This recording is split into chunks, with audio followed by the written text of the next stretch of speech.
अस्सलाम वालेकुम 3 क्लास बच्चे, आप सब कैसे हैं। उम्मीद करती हूँ कि आप बिल्कुल ठीक और खैरियत से होंगे। बच्चों, आपको जो यूट्यूब लेक्चर्स सेंड किए जा रहे हैं आप लोग देख रही हैं, क्योंकि ये तमाम जो लेक्चर्स हैं वो आप लोगों के लिए ही बनाए जा रहे हैं, ताकि आपको हर जो काम हम आपको स्कूल में करवाते थे, जिस तरीके से करवाते थे वो आप लोगों को हम समझा सकें और वैसे ही आपको बता सकें। तो इसलिए हम लोगों ने आपके लिए यूट्यूब लेक्चर्स जो हैं वो रेडी किए हैं।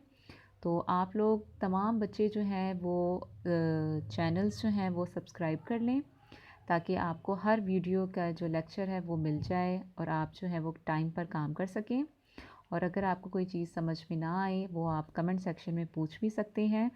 तो इसलिए आप लोगों ने मस्ट जो है वो आपने क्या करना है, चैनल को सब्सक्राइब करना है और बेल आइकन का बटन जो है वो प्रेस कर देना है, ताकि आपको नोटिफिकेशन आ जाए जब ये वीडियो जो है अपलोड होती है। ठीक है, तो आज हम क्या काम करने वाले हैं, हम करने वाले हैं सबक नंबर 3 रिसालत, जो हमने इसका पढ़ाई भी कर ली थी, हमने इसका बुक वर्क भी कर लिया था।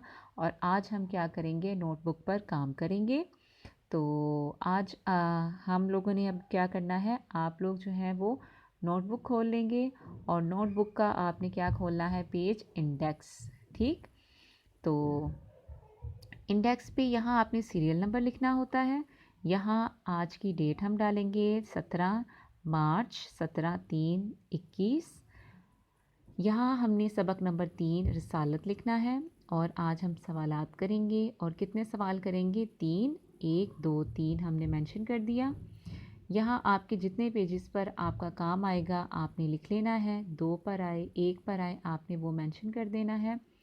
यहाँ टीचर सिग्नेचर होते हैं और यहाँ पेरेंट्स सिग्नेचर होते हैं। ये आपका इस तरीके से हो गया इंडेक्स। अब हम क्या करेंगे, काम करना स्टार्ट करते हैं। पहले हमने पेज पर क्या लगानी होती है, डेट लगानी होती है। देखें, इधर 17 मार्च 2021 लिख दिया। यहाँ हमने सेंटर में लिखना होता है जमात का काम, और यहाँ हमने लिखना होता है दिन बुध।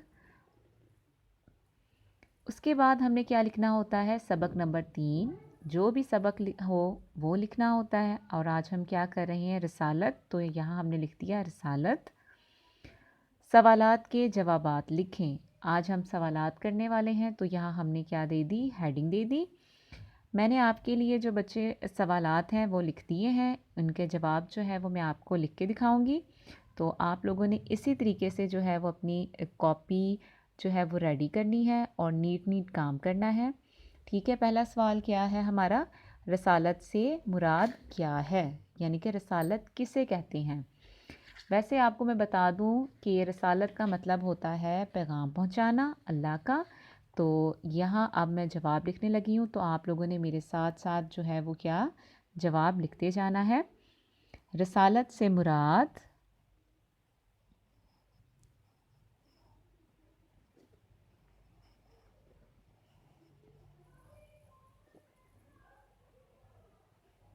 इंसानों को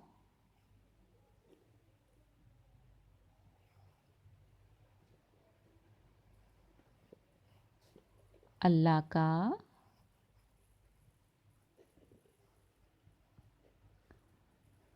पैगाम पहुंचाना। ठीक है,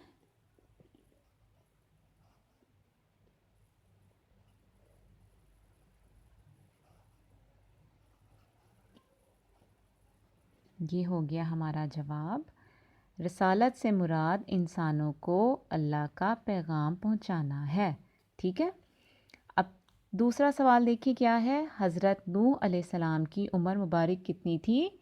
हज़रत नूह अलैहिस्सलाम की उम्र मुबारक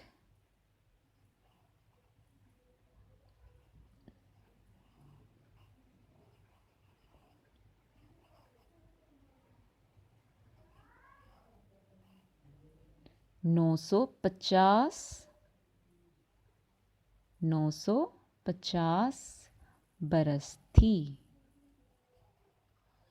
कितनी बरस थी, 950 बरस थी। ठीक है। आगे क्या है, हज़रत नूह अलैहिस्सलाम किस इलाके की तरफ नबी बनकर आए? किस इलाके की तरफ नबी बनकर आए थे? हज़रत नूह अलैहिस्सलाम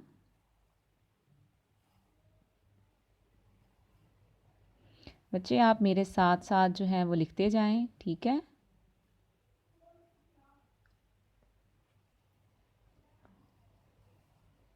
इराक़ की तरफ, किसकी तरफ आए बनकर नबी? इराक़ की तरफ नबी, नून का नुक्ता पहले आता है, बे का बाद में आता है, नबी बन कर आए, ठीक है।